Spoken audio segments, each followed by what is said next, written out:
अध्यक्ष महाराज, आमच्या मतदारसंघातल्या म्हणजे साकोली तालुक्यातल्या शेतकऱ्यांनी बैल घेतलेत उन्हाळ्यामध्ये आणि ते पैदल आपल्या गावाला आणत होते. पोलिसांनी पकडलं. डुगेपार पोलीस स्टेशन येतं तिथं एक, त्यांनी पकडलं. तिथल्या पोलिसांनी पकडल्यानंतर काय झालं अध्यक्ष महाराज, त्यांनी त्याच्या बाजार समितीच्या सगळ्या पावत्या दाखवल्यात आणि पैदल आणत होते. ते गाडीमध्ये नव्हते आणत, गाडीमध्ये नव्हते, पैदल आणत होते.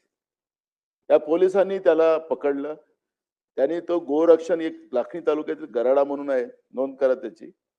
त्यांनी काय केलं की त्यांना सांगितलं, त्यांनी आपली गाडी आणली आणि ते बैल ते टाकून घेऊन गेले. मग मी SP ला सांगितलं, हे काय चाललं, तुम्ही लुटमार चालू केली काय आणि शेतकऱ्याला लुटताय का? त्यांनी त्या पोलिसांना सांगितलं. ते म्हणले आता आम्ही तर सुप्रूत करून टाकले, आता कोर्टात जा. आम्ही तालुका कोर्टात गेलो, दिवाणी कोर्टात. दिवाणी कोर्टाने निर्णय दिला की त्यांचे बैल वापस करा. तिथं गेलेत पोलिसांनी ते गेल्यानंतर ते बैलच नाही तिथं. तो म्हटलं हायकोर्टात गेला, तो गोरक्षकवाला हायकोर्टात गेला. ते हायकोर्टात चाललं प्रकरण. पोलिसांना मी म्हणालो, अरे बाबा, त्याची शेतीचा हंगाम चालला, सगळं चाललं, आम्ही काय करणार साहेब आता?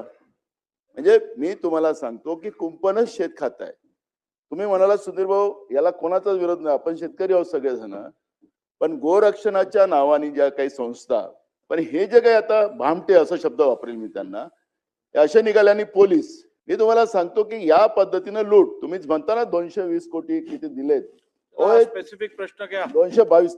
लूट चालली इथं, तिजोरीची लूट चालली दादा, तुम्ही सांगितलं त्याप्रमाणे. हा, ओसंडून नाही चालली, पण हे चाललेली आहे.